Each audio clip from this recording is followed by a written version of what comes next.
Welcome to the SoccerGeeks podcast, hosted by Jason Barbato.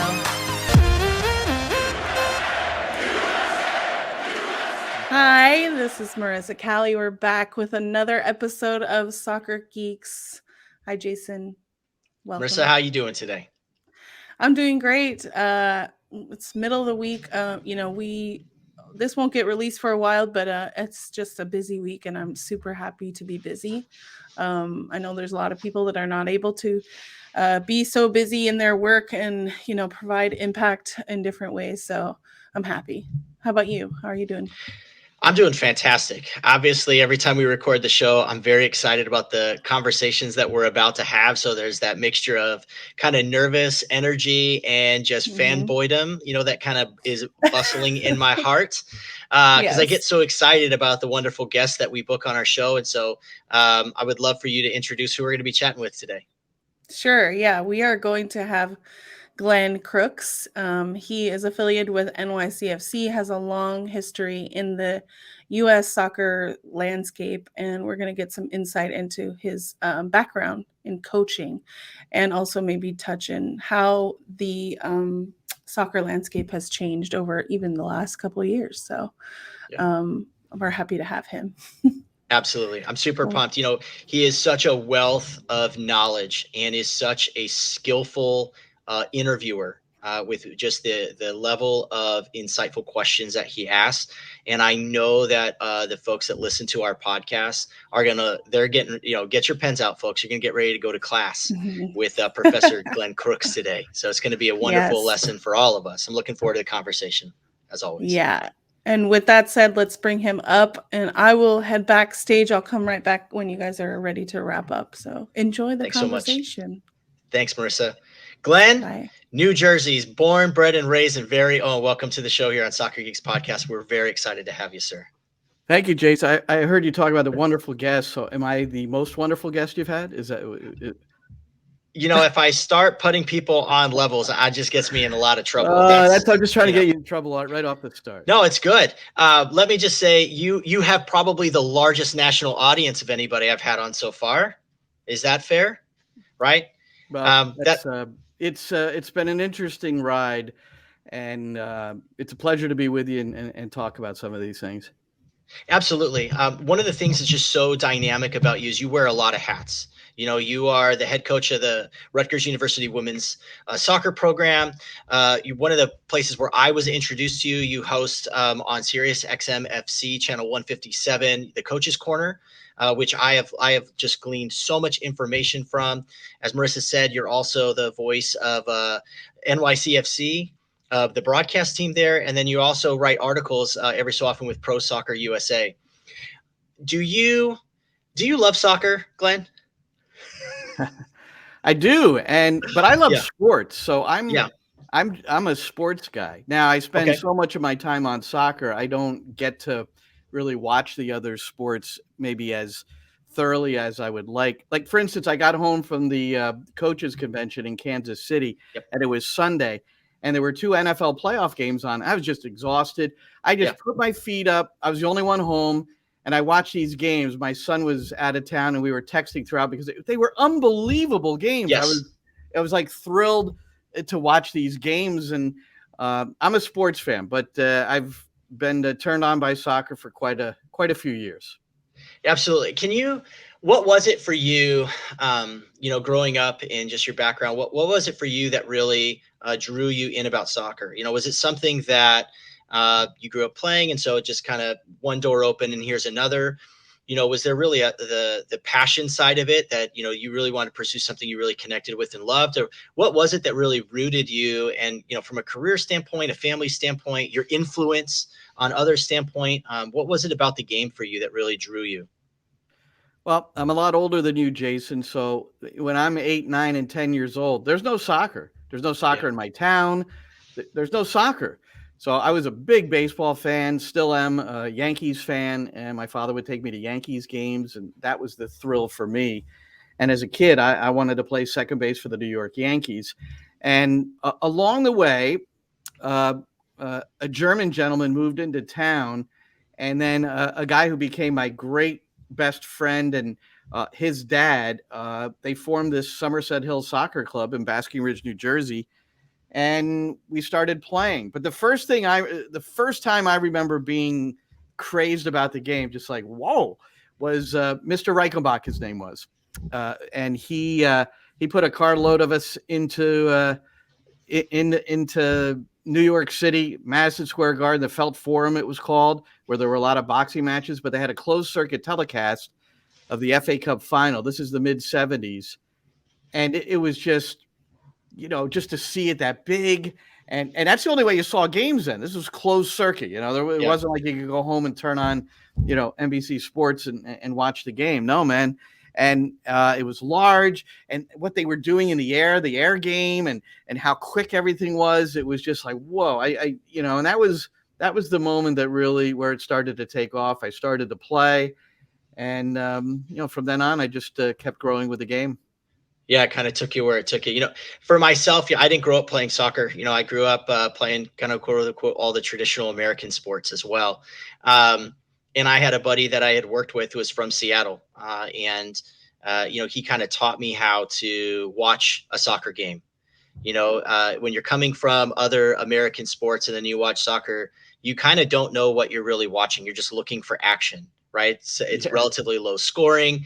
And, the way that he described it was, most other sports are like checkers, but soccer is really like living chess.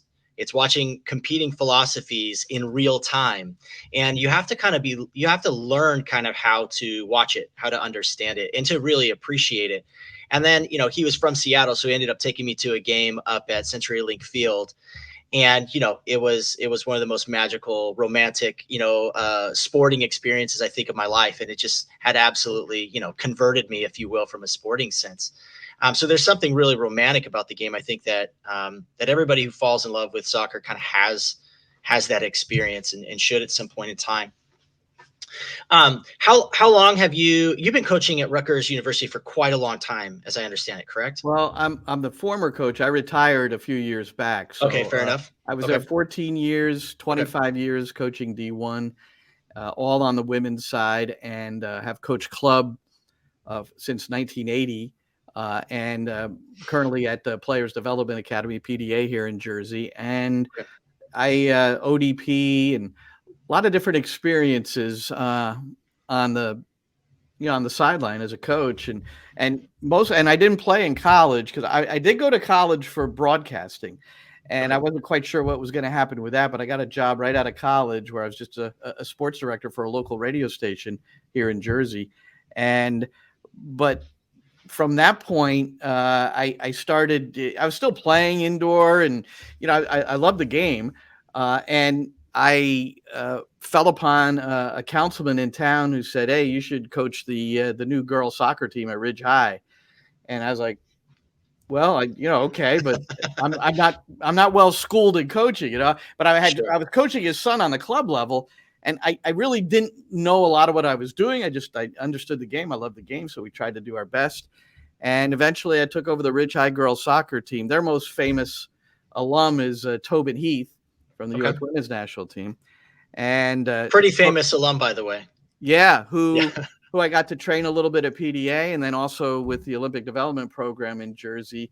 I've had some great players to coach, and you learn a lot from players. So that's that's a lot of what happened to me along the way, and so I've been coaching since 1980, and didn't have the big playing background. And I think sometimes there's advantages to that. And I've just educated myself and watched other people, so I've learned a lot along the way and still continue to learn. Yeah. And that's something, that I'd love to be able to kind of touch on a little bit. I'd love to kind of get, since you were involved during a lot of very formative years, particularly on the women's game in the country, on that national team level, being involved with the DA and ODP and these different programs. Are you bullish or bearish on the direction of just how the academy program is set up in the country right now? I think there's an enormous amount of really good people, excellent coaches who have the players' best, in mind. They're truly want what's best for the players at whatever level it is. I just think that, the biggest issue, and it's certainly not a unique discussion point, is just all the different avenues and trying to figure it out and competing avenues at the same time. I'm not one where I say everybody's got to play the same way, where everybody across the country has to have an exact same methodology. So when we, get to the level of the U.S. men's national team or the U.S. women's national team, we know how to play that American system. Now, I think I agree with Eric Winalda here a little bit, who spoke at the convention. I had him on my program, and he talks about simplifying things, but also focusing on the individual and the player in terms of development and in terms of elite players as well. So I just think it's okay for people to do it differently, but the intention should be, we need to develop passion in our players. We need to make it fun, whether it's grassroots or professional. And I think those two things, contribute to development maybe more than anything else. Do you think that focusing on a system actually holds the program back instead of just developing players, or using the best available players, or trying to find a system? I mean, are we trying to do? You mean a club team, or what do you mean? Well, we can talk about. Okay, cool. We'll take that from a club standpoint. One of the things that I've noticed and I see a lot is there are some clubs or coaches, right, that really love to develop players. There are other clubs, typically bigger clubs in communities, right, that recruit and then manage the talent. They polish a little bit here. Yeah. Do you think both are really necessary in the space? Do you think one that serves the game in a broad sense, or serves the player in a better sense there? Well, I'm not a proponent of active recruiting. I've heard the stories of, one coach playing against another team, and they're in the parking lot after the game talking to somebody on the other team and their parents. I mean, forget that. That's dismal. Yeah. That's not development either. That's happens every weekend, by the way. I wouldn't. Yeah. Well, it happens every weekend. And if I'm a parent and kid, and that coach is coming up to me after a game to talk about joining them, I'm saying, thank you very much.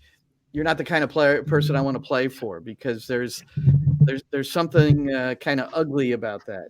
But people do it different ways. And if you want to go back to shape or system or what have you, I know a lot of clubs, 4-3-3. We're going to play 4-3-3 from our U12s, through our top team, our U19s, whatever it might be. And they're trying to develop that along the way, and that happens on the professional level too, professional club level with their academy program. So, I'll say, the way people go about it is not, I'm not going to dispute it, as long as there's a quality education, because I do think, and this is where I would contest what Eric Winalda says sometimes, I think teaching is very, very important. His big thing is that the game is the teacher. Now, I think we all agree with that to a certain extent, but the coach is a teacher as well, and how you use words and how you describe things in training so that they translate into the game. That's just as vital. And so there's a lot that goes into it. But I really think it comes down to, how you treat the people, how you create the environment, which needs to be fun, but obviously you want to learn something too. And that's where the teaching element comes in. Yeah, I've seen training sessions even for my own kids on opposite ends of the spectrum where, the first 5 minutes they juggle and then they scrimmage for the rest of the time with no input from coaching staff. And I've seen other situations where, every 5 minutes, it seems the coach is stopping practice and having a 10-minute conversation with the kids, and 10-year-old kids are bored out of their minds, right. So I've seen kind of both poles that I just learned probably not very conducive, or productive, but I think it's good for clubs to have an identity. I think what becomes a challenge is where the identity of the club supersedes. Maybe you've got a player that, for example, especially dealing with youth soccer a lot, the kids that hit puberty sooner, or that are faster and stronger, those tend to be the ones that get pushed, whether the technical ability might not be there. Whereas you might have a player who's smaller, a little bit more undersized, but definitely more technical, higher soccer IQ, might not get a lot of those other development opportunities that the bigger, faster, stronger players are. And so I think as, clubs and coaches, as long as they're kind of keenly aware, there's no real right or wrong way to do it. But when it is right, it kind of feels right. When it's wrong, it seems to be pretty obvious. Well, I'm 5'4", so I'm all in favor of giving the smaller players a chance. And fair enough. You got a big voice, Glenn. I appreciate it. I think it's I think it's a huge thing for us to think about is how many kids, boys or girls, that might be eliminated early on in the process because they're not the most athletic or have the size necessary to win a game at the U10 level. I mean, that's where it gets, a little ridiculous. But I just use our own club, PDA, going back to systems. I mean, we're not directed to coach in any particular shape. It's you'll see some coaches use 4-3-3. Others are playing 3 at the back. I think, as you grow, playing in different shapes becomes something that is necessary. It might be necessary for the tactics of the game. You're down a goal, up a goal, late game tactics, or just understanding when you go on to the next level, which for most of these players is college. I mean, high, like over 90% of them, it's college, it's not pro. Right. Then you want to be able to have that kind of versatility and ability to change, maybe even during the course of a game, and playing multiple positions. There's a lot of debate on that. You're taking you're giving a kid, you're discrediting a kid by putting them in 4 or 5 different positions, even though they might help the team in that. If they are developing for an elite level, you're almost holding them back. That's one way to look at it. Then I look at a kid like James Sands for New York City FC, and the fact that he is versatile, that he can play in the midfield and he can play at the back, is why Greg Berhalter brought him in to the U.S. men's national team, and why he was able to be on the field in a final in the Gold Cup to beat Mexico. Right. So, or a guy like Tim Ream, or a guy like having that versatility is really good. Also, having people who have very specific and are highly skilled in one specific role is good. But the versatility, especially at the younger ages, if Eric, I listened to the interview you had with Eric, but if the game is the greatest teacher, then we have to help and allow kids the freedom to see the game played from many different perspectives on the field. And I know, I can't tell you how many times, my kid has played on teams where no parent wants their kid to play goalkeeper, unless their kid is the goalkeeper, right? No one wants them to platoon. But it's really important for kids to know what's going on back there, what the center backs are doing, what the outside backs are doing. It's just good to teach them what the game looks like back there, especially if they're forward sometimes. And teaching kids to read the game from different angles, I think, is really healthy. But there begins a time, right, where kids, that kind of tapers off a little bit. Well, I want to do one area where the game is the teacher that is something that's really important too, is watching the game. That's where I think, I've coached on the women's side for a bulk of my career. I've also coached boys and men, but on the women's side, and it's, this is not, I'm sure this won't offend anyone, and it's just a particular statement I know because of experience, but women in general tend not to watch the game. They don't watch the game, and they're not watching on the weekend. And my best example of that is when I was at Rutgers University. The men's coach asked me to train the team on a Monday and Tuesday. They were away. It was the winter. We were in this Rutgers bubble. So great. So I come in on a Monday, and the boys are first, and then the girls are after, men and women. And the boys are getting ready, lacing up the boots, and all they're talking about is the games on the weekend. And, and a guy was up with a ball, looking to, make a move that he saw on the weekend. Okay. So that was when the men were coming in to train. When the women were coming in to train and they were lacing up their boots, this is my team, then I'm listening to them, and they're talking about all their social activities for the weekend. Not one of them is talking about soccer or the game they saw on the weekend. And look, that's a single example, and I think it's getting better. And at the convention, I interviewed Esmeralda Negron, who is a friend of mine who I coached against at Rutgers, who is the co-founder of Ada Football. And their main the main thing they're bringing to the female player is games played by women. NWSL, we see those games, but all these games in Europe, there's going to be 90,000 watching an El Clasico, Real Madrid against Barcelona in early March. and ATA Football is going to provide the broadcast for that. So these are things where that's positive movement. That's part of development. That's part of passion. And we go back to that. You got to have passion.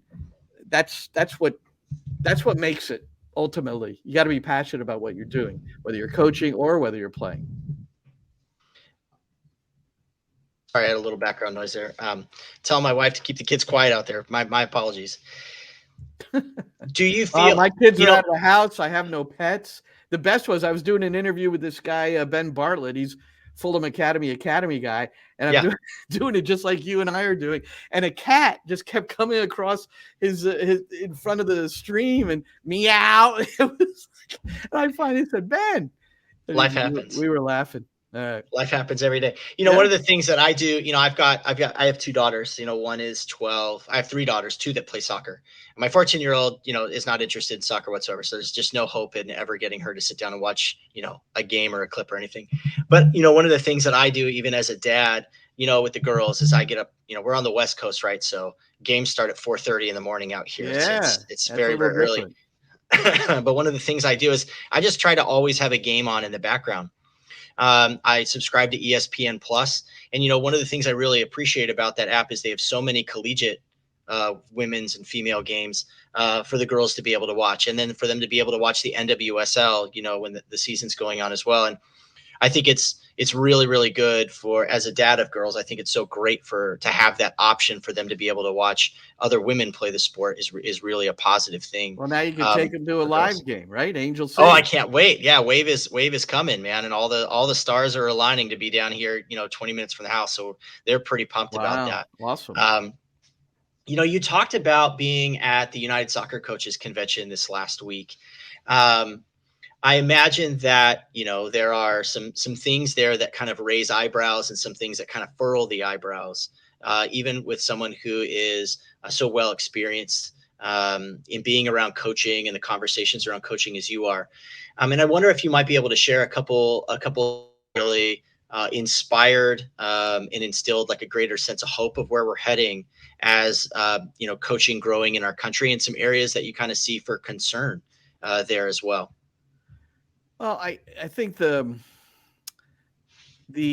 area that I would like to see us head into is where coaches have this, and I think it's being discussed more and more, is this balance of having free play and then teaching, and you talked about it near the top of our conversation, where just talking about, you see some people do jumping jacks and then throw a ball out with 10-year-olds and just let them play. And that's their training session. You know what? That's not a bad training session if it's 1 out of 3 or 4 that week. And the example I'll give you, and this is where, and I would like to talk about parent education. I don't know if this is going to be directly answering your question. Bring it. Yeah, let's go. Anyway. Yeah, noodle. It's fine. The, parents, they are paying money. Pay to play is here to stay. That's never going to change. Okay, so I'm sure everybody understands that, but if they don't, they fight it, or it's not happening. Not happening. So parents are paying whatever, $2,000, $3,000, $15,000, whatever they're paying, and that's just tuition. That doesn't include travel. So there are expectations, but they don't understand. So I had a fellow coach tell me a story about they would have like Friday night pickup soccer, just pickup, and this is, part of their training curriculum for this particular age group and this particular team. And the parents observing this were complaining about it because there wasn't a coach putting codes down. There wasn't instruction. And their problem was like, well, what are we paying you for if you're just letting them just play without talking to them? So this is a problem, but this is where the education comes in. So you solve that pretty easily. And for the parents that don't want to buy in, go find another club. I have no problem with that. But one thing did along the way. I didn't do it at first. At first when you're young, you don't want the parents anywhere near you. That's young coaches go through that all the time. Yeah. But what you learn fresh is meat. Yeah. You need them to be part of the team. You really do. And it took me a while to learn that, but now I have. And my parents very much understand what I'm doing. And I'm going to give you a couple of reasons why. One is you always have a preseason meeting. And you do that with the intention of making them feel more comfortable with what you're doing. And what I learned one year, I was on the road with my team. And so I'd get a room and I got these, these quick goal sticky charts that you can put on the wall. One of my favorite things, because you can draw on them and everything. So I had all these things, getting ready for a game, a team meeting, and the parents came in and ate their meal in the same room. So one of the mothers, after the meal, we're all milling around, and I see her up, like looking at these sheets and looking at the the different things that I put up there. So she called me over and she asked me a couple things like, what's this, and so I told her, and then another parent came, and then another. So there's like three of them hovering, and then they asked me, I was like, could you do this with us, like you did with the players? And I'm thinking, that's light bulb time. It's like, yeah, of course I can. And then I'm thinking to myself, wow, if they feel somehow empowered, or they there's a little bit more of what they know, couple of things.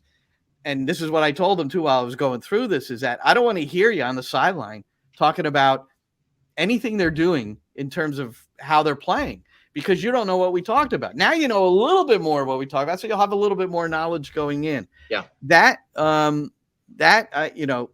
I only started doing like 10 years ago. And so I learned it late, but I mean, that made me closer to my teams. And I'm telling you, other than you get a wacky parent every now and then, but other than that, I have no parent problems. I have none. And part of it is my early communication.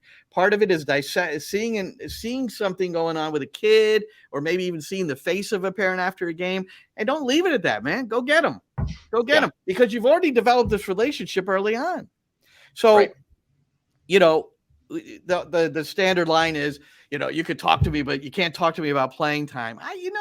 If the kid is troubled by it, is crying, is not sleeping, whatever's going on, you can talk about playing time with a parent. You can, of course you can, but you just have to temper the conversation and take the temperature of everybody involved. So I think that's, parents are always seen as the problem, but without them, you don't survive as a club and as a coach. So as a coach, I imagine, parents would be the number one. They'd be your biggest advocate, I think, at the end of the day. When you talk about recruiting, you don't want to have to go you don't want to go in the parking lot afterwards. If my parents do, what do and I haven't told them to, then well, whatever, because they could ultimately be your recruiters, Yeah. No good deed goes unpunished, right? Like if you're doing a great job and the parents believe in what you're doing and they see their kid enjoying the game and growing, and growth looks 1,000 different directions, right? But they're engaged. I would think that most parents want their kids to be in that environment. No kid wants to feel like they're going to practice and they hate it, or they don't like the coach, or they don't think the coach believes in them, or that, they're parroting what the parents are saying to each other, gossiping on the sidelines.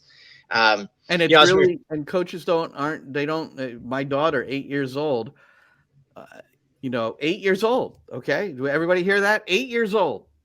And the coach that she played for, would not put her into games in situations where the score was close.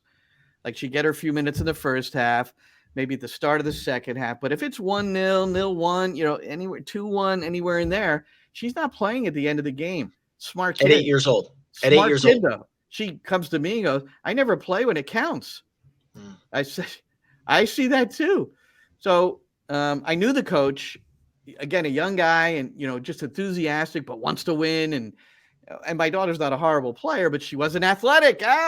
She didn't have the same athleticism as some of the others. So we talked to him, and it got better, but it disgruntled her, and she ended up moving, to another club where it was a little less level, but she was almost, as long as she showed up and worked hard, she was going to play. So that was what she wanted. And that's what most kids want. They just want to play.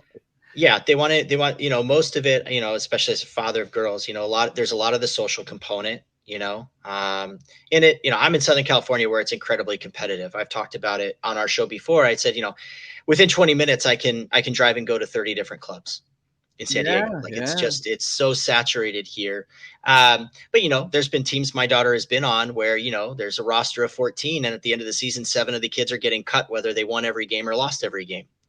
Because that's just the methodology. And it's hard when you've got kids and they're developing friendships and they're developing relationships to cut those things off is really unfortunate to do to kids. Talking about parent education, one of the things that we are developing on our app and one of the things that we're working on, Glenn, we had a tournament down in December here in San Diego called Coronado Cup.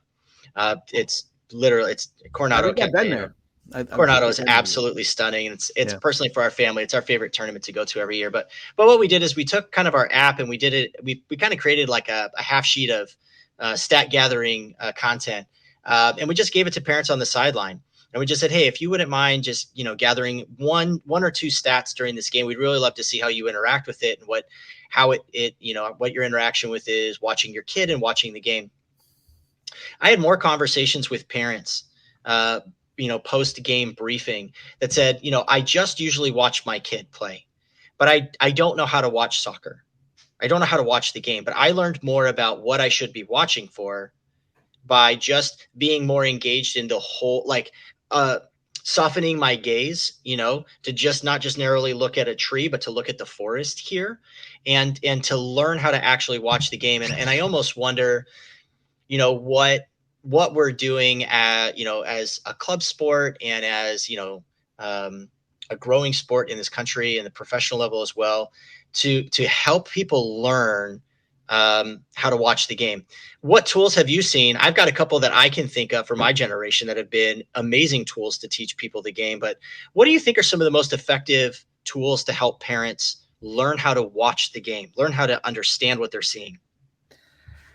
Well, I don't want to repeat myself, but I think my whiteboard method is pretty good. And maybe you don't just do it once, but you have 2 or 3 meetings during the course of whatever length your season is. But the other side of that, the other thing you could add to it, because why not, even though they're beginners, let's say many of them, but many of them also have played the game, we're getting more to that second level generation, where the men and the women, their kids, the fathers and mothers have played the game a little bit or a lot, and they, which sometimes they feel puts them on a pedestal of knowledge, but that's not necessarily so when it comes to coaching. If you haven't coached, it's a bit of a different ball game, or been in a teacher role. If you're in front of a classroom and instructing, that's different. Then you do have certain experiences that way. But and we use Huddle. That's a product a lot of people use. There's all different kinds. And I think it's so easy to develop clips that I would bring, if you're talking about parents specifically, and maybe we can merge this along with your app, but actually, showing clips of situations that will occur in a game. Like, if you play a certain way and your right back is getting into the attack, and that if somebody doesn't rotate into the position that they vacated, that you now are vulnerable in that area. Maybe you just set up that whole scenario and now they've learned something about it. Hopefully they won't shout for the sideline to tell the center back to rotate into that spot, but at least they will. you have to tell them they still can't instruct, but they can privately understand. And then at halftime, they have a discussion about what they saw. So I think film could be an excellent way, and you have to set it up. You have to organize it. And why not a classroom for parents? How I could tell you how much they dig that. They dig it. It's like, the response I got every year I did it, most of the time was like, well, nobody ever did this before. I said, look, I'm not trying to say, I'm special. I'm just saying that I learned that this is a good way for the parents and the coach to have a better relationship. So that you understand what's going on. You understand what I'm trying to do in terms of teaching your kid and giving them a great experience. And it's not just the tactics. It could be, it could be other things that you're doing. whether it's off the field meetings, how you're team building, what the different things you're doing there. Do you think that's what do you think are some of the big challenges though for coaches to be able to be more engaged like that? Do you think that it's because most coaches are tri-vocational, they've got 3 or 4 jobs, 3 or 4 teams, and then frankly, the pay is what it is, and they're not able to, we don't have a lot of, especially on the youth side, if you're not a director, or head or like a charge of a boys academy or girls academy, I mean, a lot of people aren't full time. So do you think that that's kind of a big part of it, and the pay structure that's there, or do you think it's just really just inspiration? Well, let's just put it this way: if you're looking to be rich, you don't coach soccer. You don't do that as a profession. So the money side of it, then it's not right for you. I mean, if you're doing 3 jobs, look, I guess I'm doing 5 jobs now, but I'm freelance. Sure, yeah. I put myself in that own in that I did that to myself. So, but it's I don't think the money should be the issue. If you're in the profession of teaching children and helping families, then I think, and now with the fascinating Zoom that we have all learned how to use, sure, that's less of you don't have to go to the Starbucks and have a meeting now or wherever it is. Which is I would always, there was a the coffee shop was close to the practice field, so that's where I'd have all my meetings, back to back, whatever. But now better for everybody, we could just do a Zoom call. So I think you can figure these things out without claiming that I don't have the time. I really believe that if you're going to be involved with it, if you're going to be involved with it, man, put in the time. Yeah.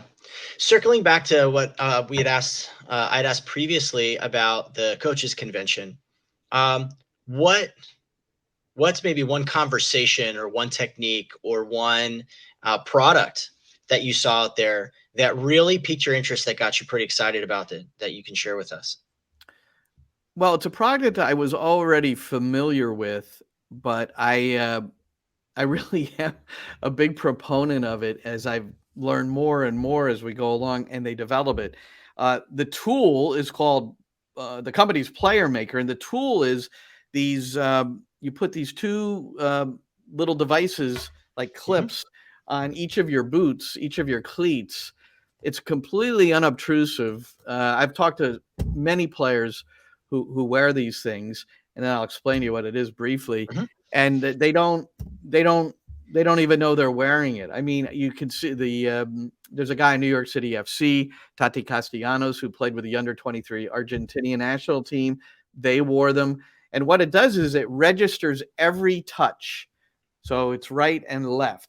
And the 2 things I like more than anything, and depending on what age you're coaching, but you always want your players to consider being more 2-footed. So if somebody's really dominant with one, you can really see and you can show them, you can do a 90-minute training session. Don't say anything. Put these things on. Training session over, download it. By the time they get home, you can call them up, have a conversation, or the next time you meet, and just talk about the fact that they had 152 touches with their right, 2 with their left.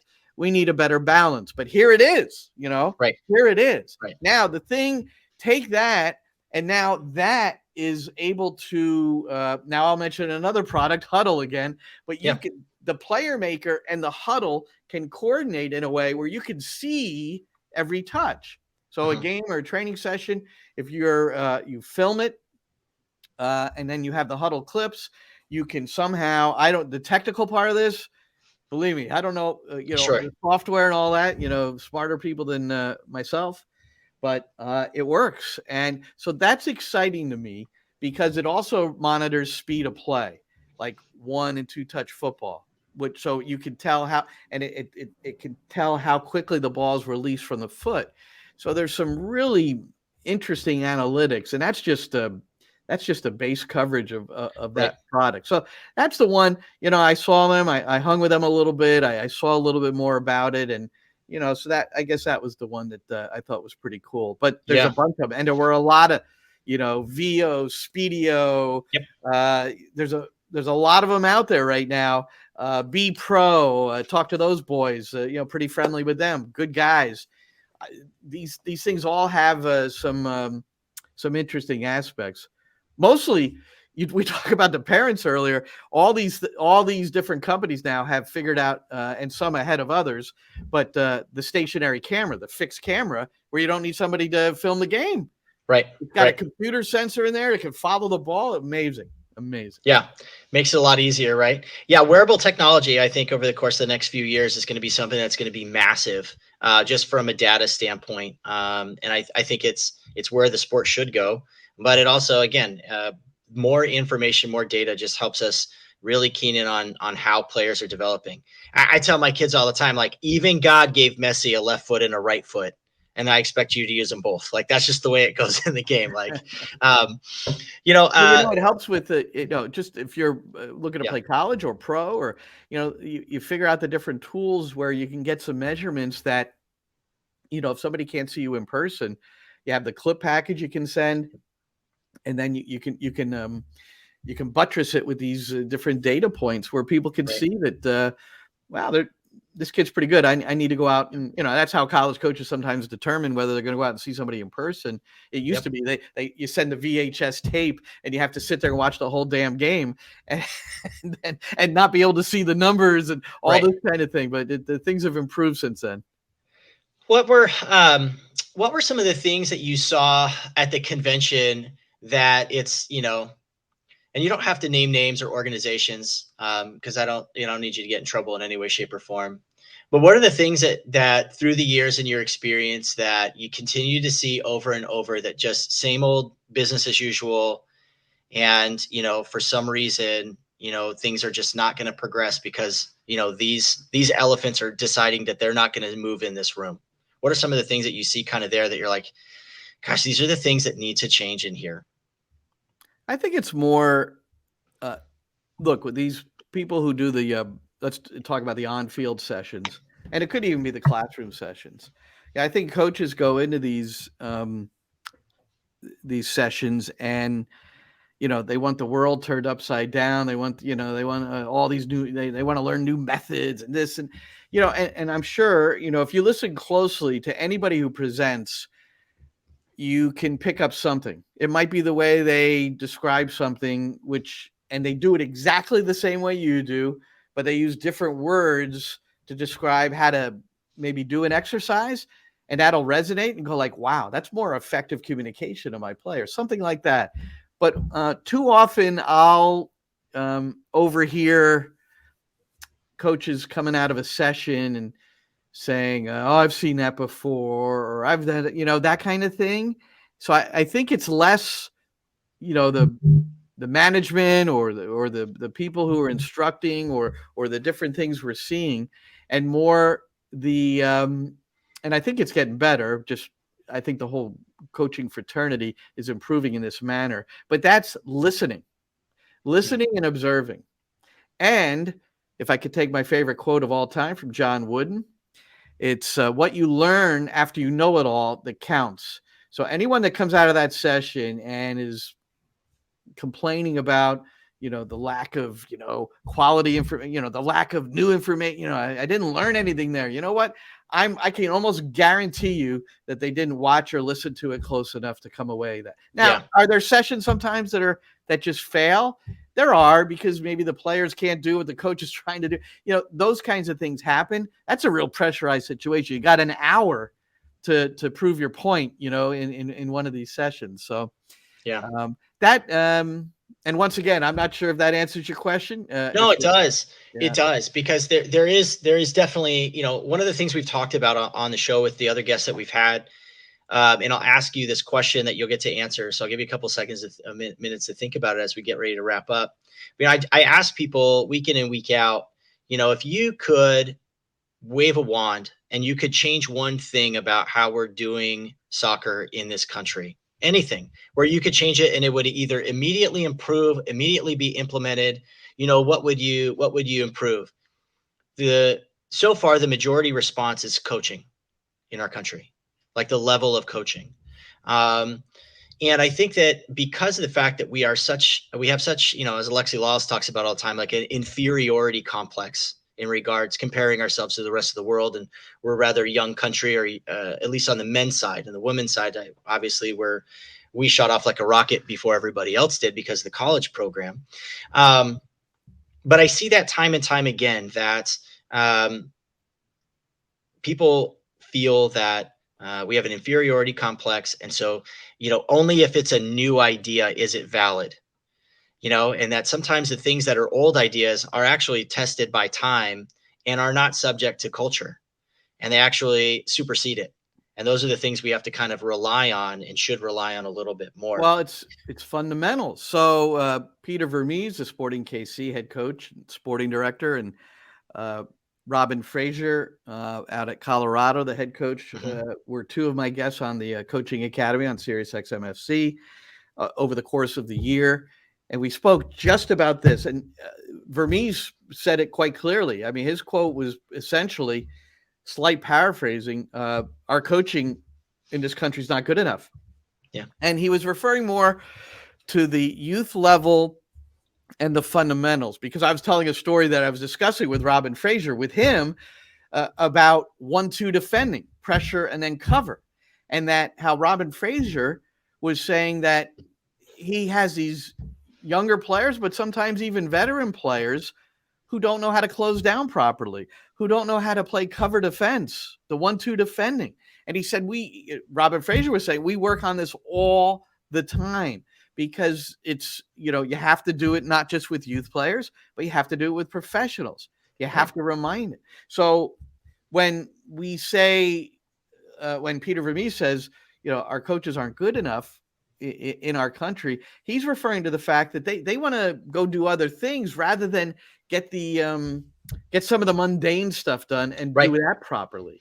Right. And so I think that's what I would point to also. And I think, and this is not a unique thought either, but how we should reverse in clubs. Your best trainer should be at the U12 and U13 level, not at the U19 level. And I think we have that backwards sometimes. But there's a lot of different philosophies on coaching within clubs. I know the San Jose Earthquakes, they don't stay with their age group. They come in, they have different teams. So if it's a U13 coach, they coach the U13s, they move up a year. And, again, this is not unique or unusual, but different clubs have different ways they want to proceed. And it's, so yeah, coaching does need to improve. The other point I'd make, and the thing I think in terms of improvement in our country, and I see there seems to be a trend, and that's where players get their coaching badges while they're playing, and it doesn't have to just be a pro player. It could be a youth player. And it's so vital if for someone who is planning to continue that as a career, or thinks that this is where I want to stay, I want to be in that soccer framework in some capacity, and they have people decide they want to coach at different times of their lives. But the number one, players should get their licenses because number one, you become a better player because now you're thinking about the game like a coach. You become every player that's taken their license and badges while they're playing all say the same thing. Absolutely. Plus, they have a greater ability to reflect and understand what their coach is going through, So I think that's what I would like to see. Whether it's mandated, I wouldn't mind seeing it mandated by clubs. Clubs come up with the funding in some particular way so that all their coaches can get at least, or players rather, can get at least a basic license. Yeah. And it's, that would contribute mightily to our game. Well, let me ask you, so with that too, one of the things my girls are about ready to be of age to kind of entering the refereeing program. And I also see that as something that would be really valuable for them. And going back to parent education, it would be wonderful if every single youth team in the country had to have one parent on the sideline, just one, that at least was at a basic level, a licensed referee. You know what I mean? That just knew and could be a liaison and to kind of understand what's going on. But also, for my own girls, it's a great way to make a buck on the weekends. But at the same time, it also teaches them how to see the game and how to see the game from, again, we talked about it earlier, from a different position on the field, whether it be the sideline or with a flag in your hand or a whistle or a different position on the field. One thing that's really important, I think, for everybody who's involved around the game and development is to experience some of those different avenues. One of my funnest experiences in my life was coaching my daughters, their first few years of soccer on the rec side. We had so much fun. And they look back at that as being the most fun they ever had, with soccer. It was such a great bonding experience. And I want that for other parents as well. So would that be, we talked about waving the Glenn Crooks wand over soccer in this country. Would that be the one thing that you would think that would cause the biggest impact that you would love to see?